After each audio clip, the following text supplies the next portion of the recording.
Hi hello ನಮಸ್ಕಾರ. ಹೇಗಿದ್ದೀರಾ ಎಲ್ಲರೂ? ಹೋಪ್ ನಾನೆಲ್ಲ ವಿಡಿಯೋಸ್ನ ನೀವು ನೋಡ್ತಾ ಇದ್ದೀರಾ ಅಂದ್ಕೊಂಡಿದ್ದೀನಿ. ಸೊ ನಾವು ಇವತ್ತು ನಮ್ಮ ಊರಿಗೆ ಬಂದಿದ್ವಿ. ಅದು ಕಲಬುರ್ಗಿ ಜಿಲ್ಲೆಯಲ್ಲಿ ಒಂದು ಹಳ್ಳಿ, ಅದ್ರ ಹೆಸರು ಹೊನ್ನಕಿರಣಗಿ ಅಂತ. ಅಲ್ಲಿ ನಮ್ಮ ರಿಲೇಷನಲ್ಲಿ ಒಬ್ಬ ತಮ್ಮನ ಮದುವೆ ಇದೆ. ಇನ್ನೊಬ್ಬ ಕಸಿನ್ದು ಹೆಂಡ್ತಿದು ಸೀಮಂತ ಕಾರ್ಯಕ್ರಮ ಇತ್ತು. ಅದನ್ನೆರಡನ್ನೂ ಅಟೆಂಡ್ ಮಾಡೋಣ ಅಂತ ನಾವು ಊರ ಕಡೆ ಬಂದಿದ್ದೀವಿ.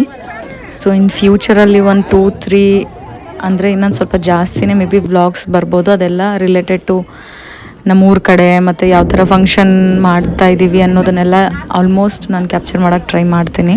ಇದು ಮದುವೆ ಒಂದು 4 ದಿನ ಇದೆ ಅಂದರೆ ಒಳ್ಳು ಕಲ್ಲು ಪೂಜೆ ಅಂತ ಮಾಡ್ತಾರೆ, ಅದನ್ನು ಮಾಡ್ತಾ ಇದ್ದಾರೆ ಇವಾಗ.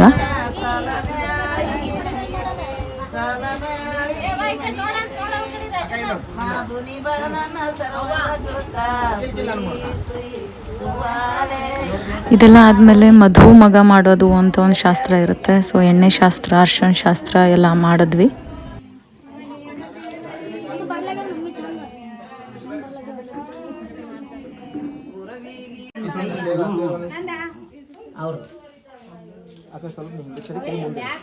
ಸೊ ಇದೆಲ್ಲ ಶಾಸ್ತ್ರ ಆದಮೇಲೆ ಇನ್ನೊಬ್ಬ ಕಸಿನ್ ಸೀಮಂತ ಇತ್ತಲ್ಲ, ಅದು ನೆಕ್ಸ್ಟ್ ಡೇ ಇತ್ತು. ಸೊ ಅದಕ್ಕೆಲ್ಲ ಪ್ರಿಪರೇಷನ್ ಮಾಡ್ಕೊಳ್ತಾ ಇದ್ವಿ. ಇದು ಊರಲ್ಲಿರೋ ನಮ್ಮ ಮನೆ. ಸೊ ಎಲ್ಲ ಮದುವೆ ಇದೆ ಅಂತ ಪೇಂಟಿಂಗ್ ಎಲ್ಲ ಮಾಡಿಸಿದ್ದಾರೆ. ಇಲ್ಲಿ ರಂಗೋಲಿ ಹಾಕ್ತಾ ಇದ್ದಾರೆ ಫಂಕ್ಷನ್ಗೋಸ್ಕರ. ಆಮೇಲೆ ಹಾಗೆ ಮುಂದಕ್ಕೆ ಹೋದರೆ ಅಡುಗೆ ಮಾಡ್ತಿದ್ದಾರೆ. ಎಲ್ಲರೂ ಸೇರಿ ಅಡುಗೆ ಮಾಡ್ತಾರೆ. ಬೆಳಿಗ್ಗೆ ತಿಂಡಿಯಿಂದ ಹಿಡಿದು ಮಧ್ಯಾಹ್ನ ಊಟ ಮತ್ತು ಸಂಜೆ ಊಟ ಎಲ್ಲ.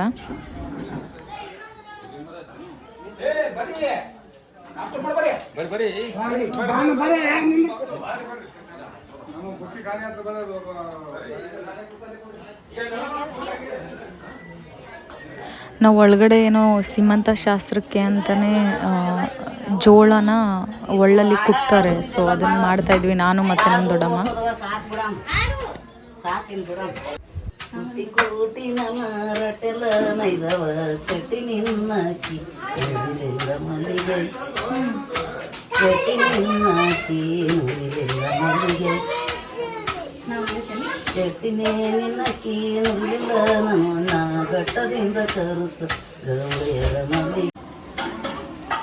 ಸೀಮಂತ ಫಂಕ್ಷನ್ ಇದ್ದಿದ್ದು ಸೆಕೆಂಡ್ ಹಾಫ್ ಮಧ್ಯಾಹ್ನ 2 ಗಂಟೆ ಮೇಲೆ. ಸೊ ಅದಕ್ಕಿಂತ ಮುಂಚೆ ಎಲ್ಲ ಅಡುಗೆ ಎಲ್ಲ ಮಾಡ್ಕೊಳ್ತಾಯಿದ್ರು. ನಮಗೊಂದು ಸ್ವಲ್ಪ ಟೈಮ್ ಇತ್ತು.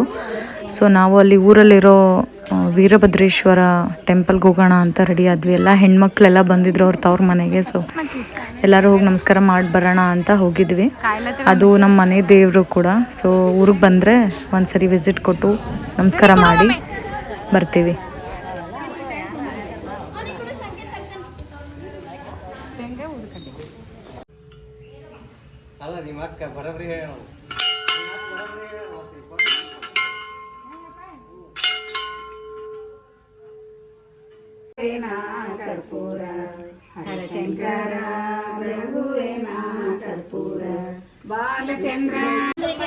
ಫಂಕ್ಷನ್ ಸ್ಟಾರ್ಟ್ ಆಗೋ ಟೈಮ್ ಅಷ್ಟರಲ್ಲಿ ಎಲ್ಲ ನೆಂಟರಿಸ್ಟ್ರು ಬಂದಿದ್ರು. ಎಲ್ಲರೂ ಕುತ್ಕೊಂಡು ಮಾತಾಡ್ತಾ ಇದ್ವಿ. ತುಂಬ ಚೆನ್ನಾಗಿ ಅನ್ನಿಸ್ತಾ ಇತ್ತು.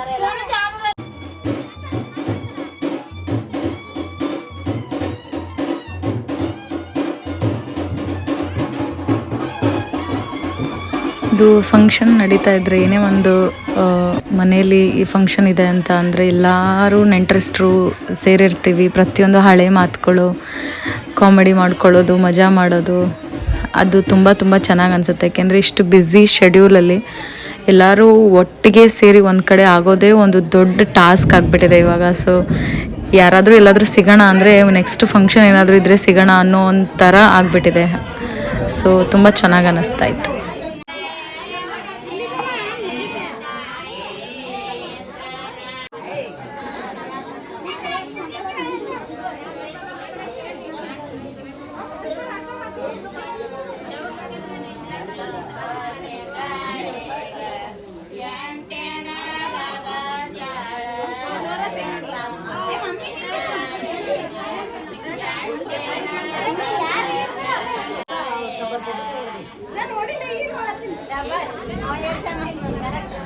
ಬ್ಲೂ ಸ್ಯಾರಿಲಿರೋದು ನನ್ನಮ್ಮ. 5 ಜನ ಮುತ್ತೈದೆಯರು ಬಂದು ಹಣ್ಣಿನ ಉಡಿ ತುಂಬಬೇಕು ಅಂತ ಹೇಳಿದಾಗ ಎದ್ದೋಗಿ ಆ ಶಾಸ್ತ್ರನ ಮಾಡ್ತಾ ಇದ್ದಾರೆ. ಈ ಕಡೆ ಇರೋದು ನನ್ನ ಅಕ್ಕ.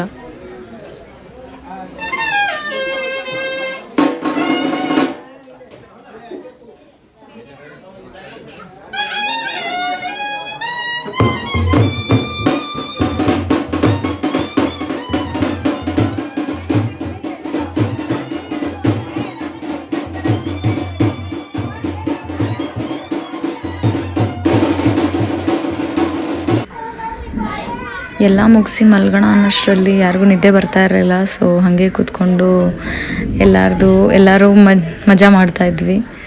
ಸಾಂಗ್ ಹಾಕಿ ಡ್ಯಾನ್ಸ್ ಮಾಡೋಣ ಅಂತ ಪ್ರಿಪೇರ್ ಆಗ್ತಾಯಿದ್ವಿ. ಎಲ್ಲರನ್ನೂ ಪ್ರಿಪೇರ್ ಕೂಡ ಮಾಡ್ತಾಯಿದ್ವಿ. Photo ready.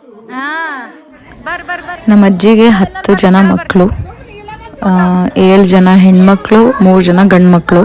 ಎಲ್ಲಾರನ್ನೂ ಇನ್ ಪರ್ಸನ್ ನಾನು ಮತ್ತೆ ಮುಂದಿನ ವ್ಲಾಗಲ್ಲಿ ತೋರಿಸ್ತೀನಿ ಯಾರ್ಯಾರು ಅಂತ. ನಮ್ಮಮ್ಮ ನಿಂತಿದ್ದಾರೆ, ಅವ್ರ ಪಕ್ಕ ಅಮ್ಮನ ತಂಗಿ, ಇನ್ನೊಬ್ಬರು ನಮ್ಮ ಚಿಕ್ಕಮ್ಮ, ಇಲ್ಲಿ ಇನ್ನೊಬ್ಬರು ದೊಡ್ಡಮ್ಮ, ಕಟ್ಟೆ ಮೇಲೆ ಕೂತಿರೋರು ಇನ್ನೊಬ್ಬರು ದೊಡ್ಡಮ್ಮ, ಇಲ್ಲಿ ಮೇಲೆ ಬರ್ತಾ ಇರೋರು ಅಮ್ಮನ ಅಣ್ಣ. ನನ್ನ ಕಾನ್ಸೆಪ್ಟ್ ಏನು ಅಂದರೆ, ಡೈಲಿ ಬೇಸಿಸಲ್ಲಿ ಹೆಣ್ಮಕ್ಳು ಅದೇ ಕೆಲಸ, ಅದೇ ಮನೆ ಕೆಲಸ ಮಾಡಿಕೊಂಡು ಸಿಕ್ಕಾಪಟ್ಟೆ ಅವ್ರ ಲೈಫಲ್ಲಿ ಎಂಟರ್ಟೈನ್ಮೆಂಟ್ ಅಂತ ಇರೋದು ತುಂಬ ಕಮ್ಮಿ, ಎಸ್ಪೆಷಲಿ ಹೌಸ್ ವೈಫ್ಸ್ಗೆ. ಸೊ ಈ ಥರದ್ದು ಏನಾದರೂ ಫಂಕ್ಷನ್ಸ್ ಎಲ್ಲ ಬಂದರೆ ಅದು ತುಂಬ ಅವ್ರಿಗೆ ಒಂದು ಸ್ವಲ್ಪ ಬೂಸ್ಟಪ್ ಮಾಡುತ್ತೆ. ಸೊ ನಾನು ಯಾವಾಗಲೂ ಟ್ರೈ ಮಾಡ್ತೀನಿ ಅದನ್ನು, ಅವ್ರನ್ನ ಎಂಟರ್ಟೈನ್ ಮಾಡೋಕ್ಕೆ, ಅಥವಾ ಏನಾದರೂ ಒಂದು ಒಕೇಶನ್ ಹುಡುಕ್ತಾ ಇರ್ತೀನಿ ಅವ್ರನ್ನ ಜಾಸ್ತಿ ಎಂಜಾಯ್ ಮಾಡ್ಸೋಕ್ಕೆ.